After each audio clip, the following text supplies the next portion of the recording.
In the past few years, there have been a lot of incidents to prove that reincarnations are real, and there's also a lot of evidence surrounding it. Shanti Devi's reincarnation story is one of the most curious and debatable mysteries out of all.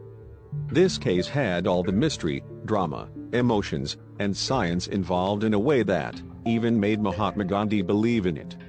So stay tuned until the end to know the full story of this curious case of Shanti Devi, and then decide if it is fiction or not. Born on December 11, 1926, Shanti Devi appeared to be a perfectly normal child until around the age of 4. Shortly after she learned to speak, Devi started telling her parents with stories of her past life in a town neither she nor her parents had ever been to. Simple events would trigger memories of her previous life, like while eating a meal, reminded her of foods she used to enjoy in her previous life, or while getting dressed, she would tell her mother about the clothes she used to wear in her past life. Devi eventually informed her parents that her previous name was Shanti Dayvi, and that she died shortly after bearing a son in October of 1925. She added uncanny details about her labor pains and the surgical procedures she underwent. Such facts, it seemed, couldn't have been conjured up by even the most imaginative child. Shanti recalled in startling detail all the shops and streets in the town. She also began to speak of her husband, a merchant whose name she refused to reveal until she was about 9 years old. But she did tell her parents that he was fair, had a wart on his left cheek, and wore reading glasses. Despite the unusual specificity of her memories, Devi's parents dismissed her recollections as mere childishness.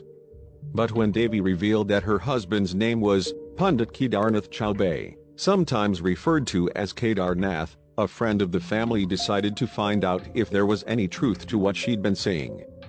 The friend sent a letter to a merchant named Kedarnath in Mathura to inquire about Devi's unusual memory. To the friend's surprise, Kedarnath wrote back confirming all the details. Kedarnath also agreed to send a relative to Devi's home to gauge the situation. In an effort to test her knowledge, the relative was brought before Devi first and introduced as her husband, but Devi was not fooled and said that no, this was her husband's cousin.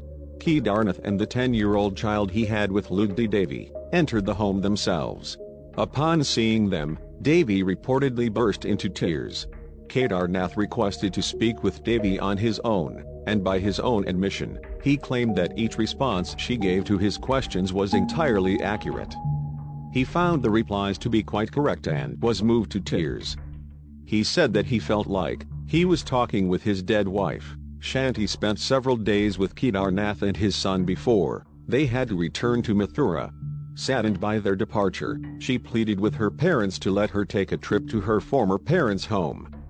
She promised she could lead them directly to her old house, and perhaps to convince them further, she explained that she had a box of money buried there. Devi's parents relented, though, considering the story had captured the attention of Mahatma Gandhi. They hardly had a choice.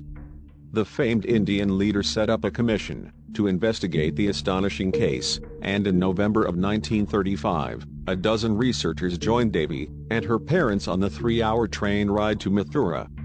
Once they reached at Mathura railway station, they sat on a carriage and Shanti was put in the front seat, and the carriage went ahead of all others. Necessary precautions were taken that no pedestrians should be allowed to lead the way. The driver was instructed to follow the route indicated only by the girl, without caring as to where he went. Sure enough, Devi had no problem directing the group to what she claimed was her former home. Along the way, she noted various streets that hadn't been paved earlier, and buildings that weren't there during her previous life. The driver confirmed these observations were correct. While exploring the house with Kedarnath, a member of the commission asked about the buried treasure she mentioned. Shanti Devi promptly ran upstairs and headed straight to a corner of a room, declaring the box was hidden beneath the floorboard. Kedarnath opened up the flooring and indeed found a small coffer, but it was empty. Shanti Devi shockingly began looking inside the hole, certain the money was there. Kedarnath then admitted that he had taken the cash after his wife's death. Devi's reunion tour of Mathura continued to her former parents' house. She not only recognized it, but was also able to identify her old father and mother, in a crowd of more than 50 persons. One of the investigators wrote, "The girl embraced her parents, who started crying at her sight." Though she wished to stay in Mathura longer, Devi's current parents and the investigators were soon headed back to Delhi. In their report, the commission found no rational explanation for what they witnessed. Years later, a 1958 newspaper interview followed up with her. At the time, Shanti Devi was 32 years old and had never married. She was living a quiet, spiritual life in Delhi. Shanti Devi passed away in 1987, at the age of 61.